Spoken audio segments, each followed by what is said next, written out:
is that I am always invited to any place only once. Unless he writes a sequel, which I hope he does. Because I am considered a bit too blunt. I was invited recently by a lieutenant governor to an event on the sidelines of G20, and I promptly said that he should be suspended for 3 months. Haven't heard from him since. I was 2 weeks ago invited to a seminar on politics and beyond, and I completely blasted the judiciary, and I said the wheels of judiciary aren't just grinding slowly, they've come to a halt, it's a disgrace, the collegiate system, this and that. And only later on I realized that the person sitting next to me who had lit the lamp was the ex-Chief Justice of the Allahabad High Court. I didn't even bother about whether my car was parked. I took an Uber and ran from there. No, but so I hope, Rahul, that you write a sequel and I sneak in, if not to inaugurate, just be having the pleasure to be in the audience. And what can I say about Guru Murthy ji? He honors me by saying that he is my fan, although I seriously doubt it. But what he doesn't know is that he, for me and my family, is a multi-generational fan. It's not just that I have admired him and I'm seeing him in flesh for the first time. In the 80s, my father, Professor Subramanya Ranganathan, he, while inaugurating the Indian Science Congress that was held in then Madras, and I paraphrase, he said, this is the greatest collection of wisdom and intellect except when Guru Murthy dines alone. So it's a real pleasure and an honor to be in your company, sir. And when he says repeatedly that he is in the autumn of his life, none of that. So he's in the spring of his life. Arafat became a father when he was 79. You still have 4 more years to go, sir. As far as Rahul Shiv Shankar is concerned, I mean, I would have had. I don't want spectators. Maybe winter then.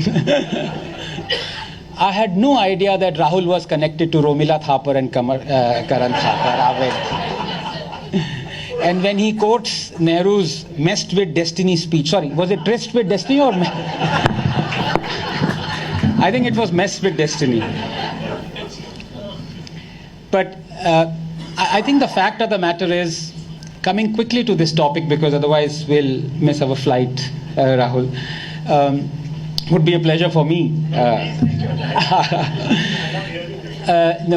I think while sitting here and thinking about what to say, because I had the honor of being there for your Delhi launch as well, and I was very laudatory about the book. I still am.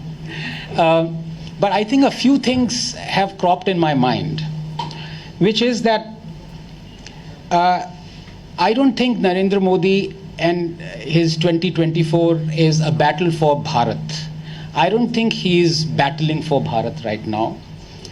He has battled for India and he has won that battle.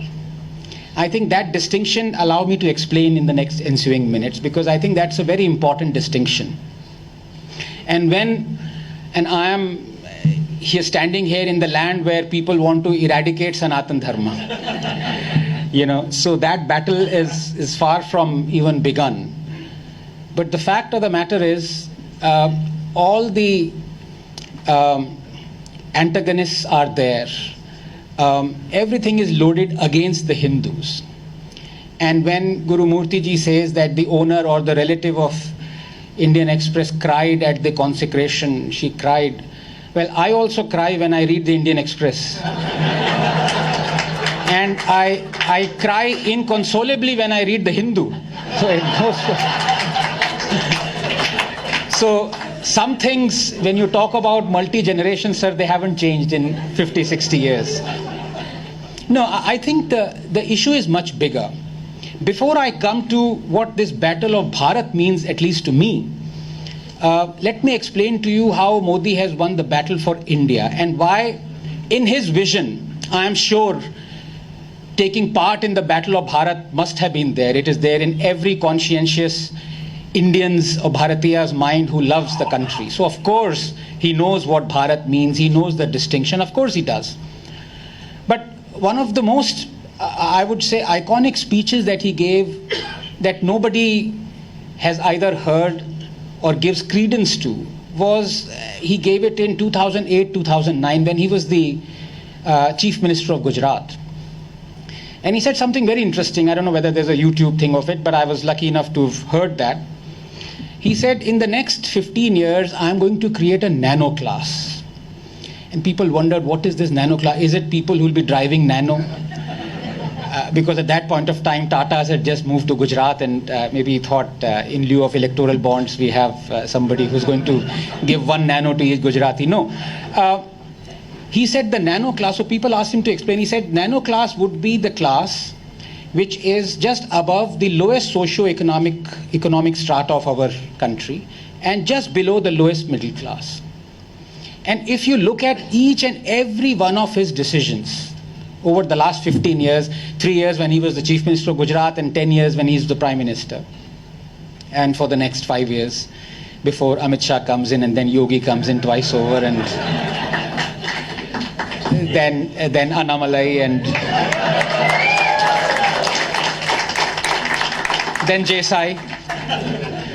But as I said, all through Rahul will be the leader of the opposition.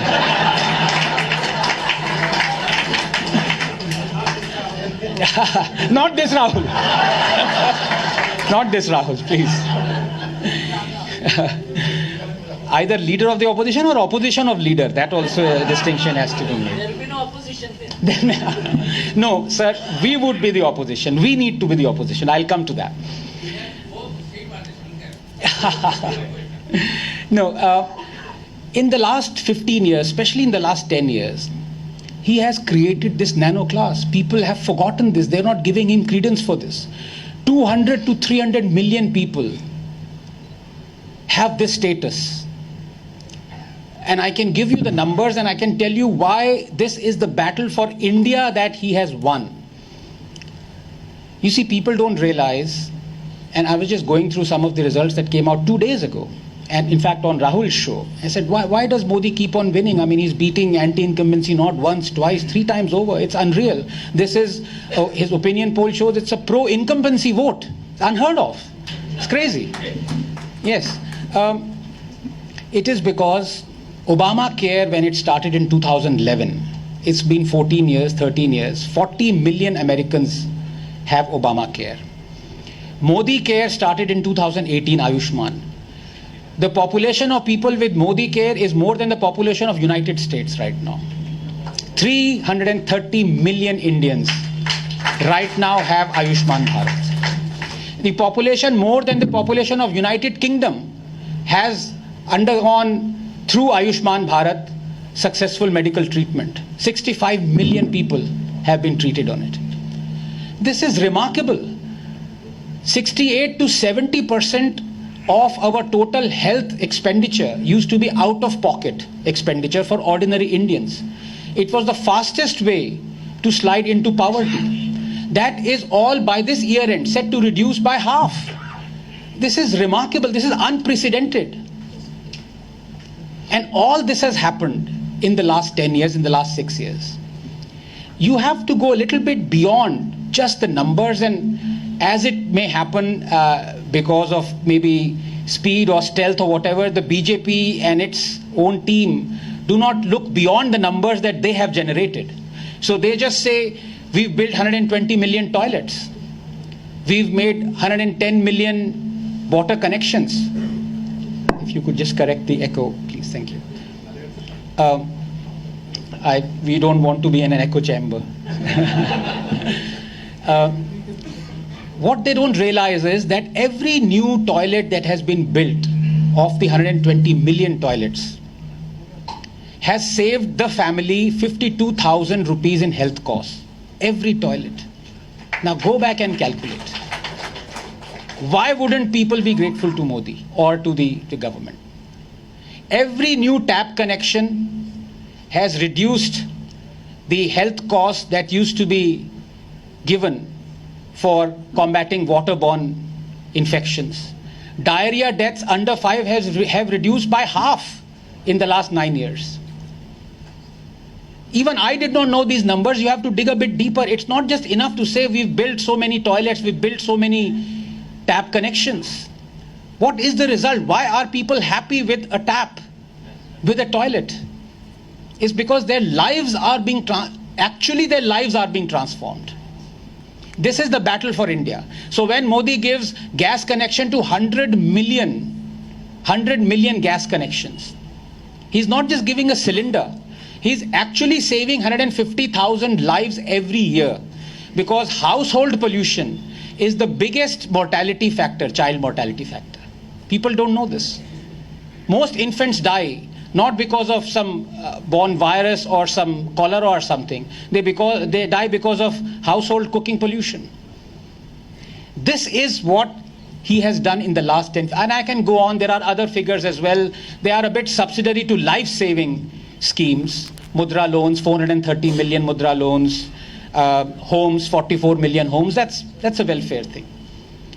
But the fact of the matter is, this, perhaps, I haven't met him, perhaps this was his vision, that before this battle of Bharat commences, before the battle commences, where the battle only commences when all our stomachs are full, when these are the issues, when the people who are going to fight already have a toilet, already have a tap water connection, already have a gas cylinder, they don't need the government. That battle that those people are going to fight is going to happen after 15 years. I think this is what he thought. Because there's no point, Rahul, reading and imbibing this book or the book that I have written about Hindus in Hindu Rashtra. No point preaching to a man who says, it's all very well, you want Hindu temples not to be under state control, but I don't know where my next meal is coming from. I don't know where my wife or my husband is going to be hospitalized. Let me please worry about that first. That is the battle that Narendra Modi has fought. But sooner or later, you are going to have enough gas connections, you're going to have enough toilets, you're going to have enough tap water, enough homes, enough health insurance. Then what do? You've created a nano class. That nano class will move upward, will come lower middle class, aspirational, will move to middle class. You will create a 400 million strong Indian middle class. Your GDP per capita will rise to, it's now 6,000 PPP, maybe 10,000 middle income economy. What are those people going to do then, when the stomachs are full, when they are educated? That is when they are going to fight for the issues that we are talking about. And that is why we are woefully, as a country, ill-prepared for it.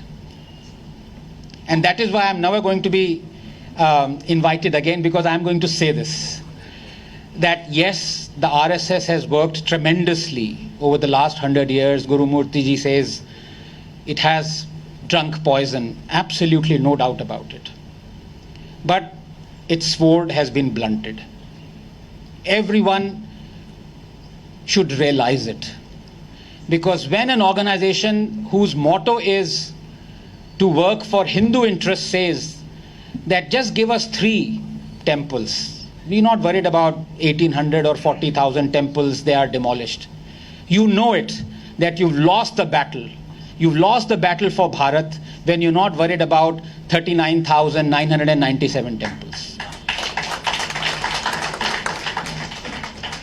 To lose sight of the first principles and to get justice through them is to be blunted, is to be guilt-tripped, almost into this morass or abyss of self-loathing. And that is what has happened.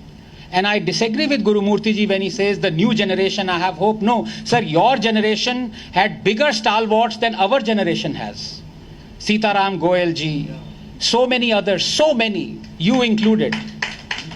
Why did you lose that battle? You didn't lose it because you didn't work hard. You're working 10 times harder even now than we are. The point is the ignorance that we are wallowing in.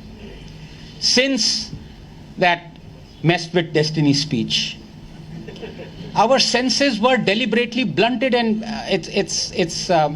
very appropriate that Rahul took the example of Somnath consecration when Nehru feared Hindu revivalism.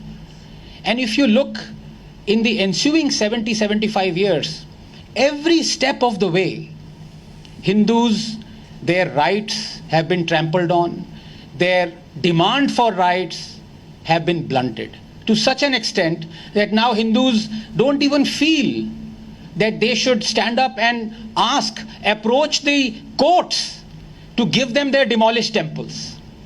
You see, it is one thing that in a democracy, the most sacred right is to be able to knock the doors of justice, of the courts, and to seek justice. If that cannot happen, then it is not a democracy. But for the last 30 years, Hindus cannot even approach the court. I don't care if the justices say, well, this temple shouldn't go to you. That's fair enough. They have deliberated and they have come to a conclusion, like in the Ayodhya judgment. Had it gone 5-0 against, one would have respected that. Because yes, that is the judge's opinion. Do what you may of it. But the fact that a Hindu cannot even approach the judge, cannot approach the bench, how is this still a democracy? But forget asking UPA or Nehru or Indira or Rajiv. For the last 10 years, it is supposedly a government elected by the Hindus for the Hindus. And Hindus are not asking to discriminate against people of other faiths. They're just saying stop discrimination against us. Stop. It's not a question of appeasement. It's a question of apartheid. When you talk of Waqf Act, when you talk of Places of Worship Act, when you talk of the fact, as Rahul did, that the Supreme Court says we are not going to open the cases of atrocities against the Kashmiri Hindus that happened. And then 6 months down the line, the Supreme Court opens an SIT into the atrocities committed against the Sikhs in 1984 that happened 7 years before the atrocities in 1990. Is this actually a democracy? Forget about justices for Hindus. These are justices for humans we are talking about. If that is being denied, then I'm afraid you've lost the battle of Bharat even before you've entered it. And I'll tell you how you've lost it. I'll give you a few examples. You've lost the battle of Bharat even before you've entered it when the Chief Justice or the Justice of the Supreme Court, former Justice, says that this, where there is dharma, there is victory. The motto of Supreme Court is wrong. It should be removed. This is the Supreme Court Justice saying it. You've lost the battle. Let's admit it. You've lost the battle when every time you celebrate Tipu Jayanti, you've lost the battle of Bharat. That monster who killed hundreds, lakhs of Hindus, demolished 800 temples, converted lakhs. His own words from his own manifesto says, annihilation of the infidel is my sacred duty. And you're celebrating him. You've lost the battle of Bharat. You lost the battle of Bharat when the nearest railway station to Nalanda is named after the person who set fire to Nalanda, Bakhtiyarpur.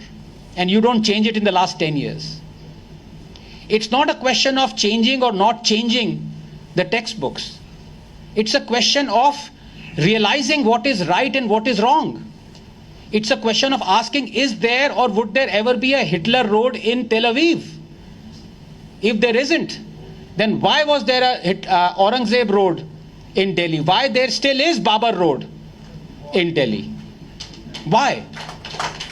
That's the question that has to be asked. And I think when the Prime Minister celebrates St. Francis Xavier, when the Prime Minister gives a chadar to the person who said destroying Hindu temples should be my aim, is my aim, you've lost it. The fact of the matter is we've lost this battle of Bharat every single day because our senses have been blunted. How do we awaken this sense? It's not easy. It's not easy because I am not one for a bottom-up approach that invariably leads to, for example, the spring that happened, the Arab Spring or revolution, faulty bloodshed. I am for top-down.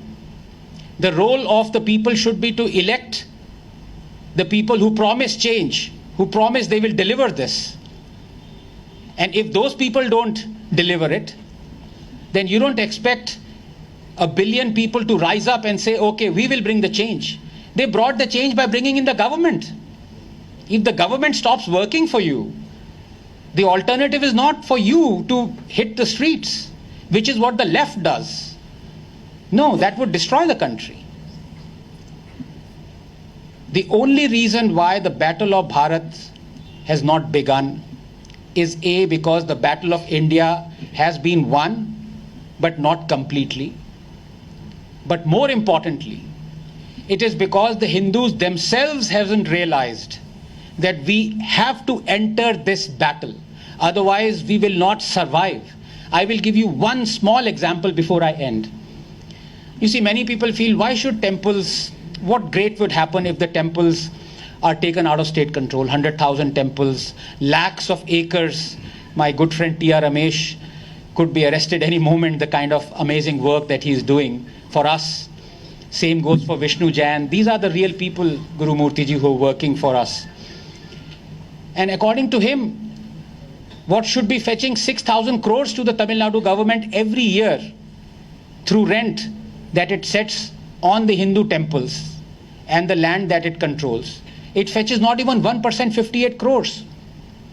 So that 5,900 odd crores that should be rightfully belonging to Hindus is just gone, is evaporated. Now, why should, you may say, well, okay, all right, this country loses hundreds, lakhs of crores of money, it's go down the drain. Why worry about it? I'll tell you why worry about it, because, and this is why I never denigrate or lament anybody who takes rice bag and converts. I am speaking metaphorically. Because given a choice of certain deaths of your wife or your husband, or your son cannot go to a school, or it needs to be hospitalized, or you don't know where your next meal is coming from, why wouldn't I take a rice bag? Why wouldn't? It's a question of survival. It's a question of choosing a hospital or dying. It's a question of being uneducated all your life or choosing a school. But all the churches, their money, all the mosques, their money goes into building tens of thousands of schools and hospitals, which the Hindu temples are being denied. So that leaving the fold and entering somebody else's religion can be stopped. If only there were tens of thousands of Hindu temples, schools being run by them, hospitals being run by them, why would one feel the need to take rice bag and convert? This is what we have to understand. But have we understood it? I doubt it. So I shall leave on that rather despondent note, but in the hope that things improve for the better and that Rahul, my dear friend, writes a sequel. Thank you so much.